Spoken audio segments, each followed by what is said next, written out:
Here is this question, very important, and such a part of your entire knowledge base and the value of it. Such a unique question that relates to your experience and your learning. Referencing your writing in Healing the Soul, Volume 1, at the age of 16, you were wholeheartedly immersed in Greek mythology and the world of archetypes. A bit later, during your medical studies, you experienced proof of the law of synchronicity when a scholarly patient of your father's gifted you with a classical dictionary, a treasure on mythical beings and historic figures from classical Greek and Roman times.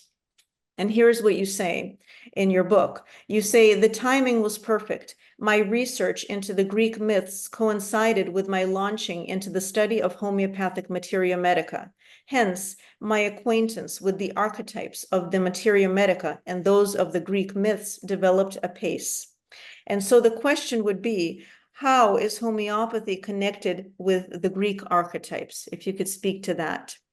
Yes. Most important is to understand what an archetype is. An archetype can be a prototype, it can be a paragon, an epitome, and we all have in our consciousness our image of what a maiden means, what a matron means, and what a crone means. Each one of these is an archetypal figure, and it is an absolute figure. It has an absolute consciousness and presentation, which all of us can appreciate. If I speak of the archetype of the king, that gives to us a certain impression. If I had to think of an animal in terms of archetypal king, I would think of a lion, the king of the jungle. So these archetypes are interlinked in our consciousness. And if I speak of a woman, for instance, as being feline, or like a cat, you would not need me to explain any further what I was alluding to in a female behavior, which could make her cattish or to react in a catty way, in a feline manner. Likewise, if I spoke of her moving like a cat, you would have a sense of her sensuality, you would have a sense of her poise, you would have a sense of the beauty of the being and her ability to move with symmetry and balance and equilibrium through life. So this is speaking archetypally. In studying the archetypes, we're studying the collective unconscious, which is common to all of us.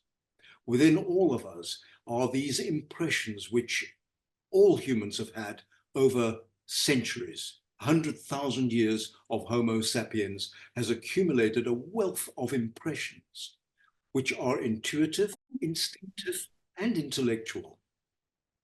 And each one is built up into an image of what we consider to be a tyrant, a dictator, a cruel overlord, or somebody who is like a child, submissive and unformed.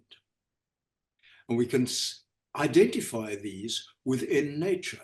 As I've mentioned, the king, the lion, the cat, the one who is subtle and who is also sensual, these characteristics of the cat, which are so clearly defined in human behavior as well. Now, Greek mythology was in actual fact an ancient form of psychological analysis or analytical psychology, if we're speaking in Jungian terms. And they are expressed in archetypal terms. So the stories are in actual fact collective dreams, which are expressed in this narrative in which the archetypes play out their typical roles. When we go into sleep and dream, we have then what we can call a personalized myth. And the same archetypes are part of our narrative as are present in the Greek myths. If we look at the main gods of the Greek picture of the heavens, their main god, Jove, which in Greek would be Zeus, is in fact reflected in the character and traits of Stanum. Strangely enough, formed from tin, it's derived from tin. But nonetheless, the alchemists, particularly, Paracelsus amongst them especially, recognized in the qualities of tin, qualities of Zeus or Jove or Jupiter, the main god of gods. That would take, it's paradoxical but true. More simple to understand is likening the sun, which is beaming in on me at the moment, with gold. And gold, associating that with Apollo, god of the sun. And as the Greeks expressed the character and personality of Apollo, we find those same traits and qualities innate within Aurum, which is gold. Mm-hmm. Silver, the same can be said of silver. The sister of Apollo was Artemis, the goddess of the hunt, goddess of the stag, of the bear. She had certain animals which were sacred to her. She was also goddess of the wild, unspoiled places, which are being so threatened in life today. So she is a goddess most concerned with ecology and perhaps the collapse of the environment. She is then contained within the nature of silver. These concerns, these worries about the ecology, about climate change, are linked to that particular substance, which reflects her archetypal glory, which is argentum. Mm-hmm. So the archetypes are hugely important and enabling us to link these age-old wisdoms with the substances which we're wanting to learn so much about and how to use them in the problems of human disease, which is largely and mostly emotionally based. Mm-hmm. Obviously, synchronicity plays a huge role in all our lives.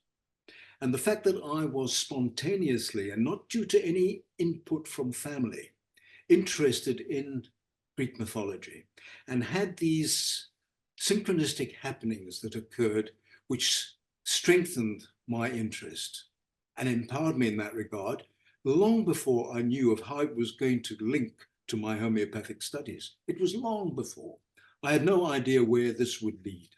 It seemed, in fact, of course, to my friends, that I was singularly interested in something most uninteresting when I should have been interested more in football or rugby, and particularly girls. And of course, it has been an enriching experience for me and has played a huge role in the type of homeopathy that I practice, which I would like to term depth homeopathy, archetypal homeopathy, as distinct from ordinary clinical homeopathy. It's something particular, something special, I find. Like, I'm only speaking from my own experience, it's been invaluable to me. Yes. It was also enriched by going to the Royal London Homeopathic Hospital for my studies in homeopathy, my formal studies, because I studied, first of all, of course, as you know, at the feet of my father, and then at the feet of Dr. Latari, my second father, which I'm not going to go into now. But I arrived at the Royal Homeopathic Hospital, and there was Dr. Ralph Twentyman, an anthroposophist and a man very much interested in the work of Jung, but also an enthusiast regarding Greek mythology. So there again, the whole feeling, it was quickened and increased and intensified. And there it remained.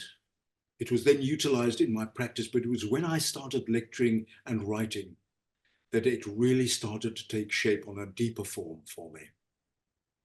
And it's the magic, actually, that I find enthralls me and adds to my absolute total delight in homeopathy, in practicing it, in benefiting from it. It has been a blessing to our lives, the Lilley family, right from the time I was born, right up until now.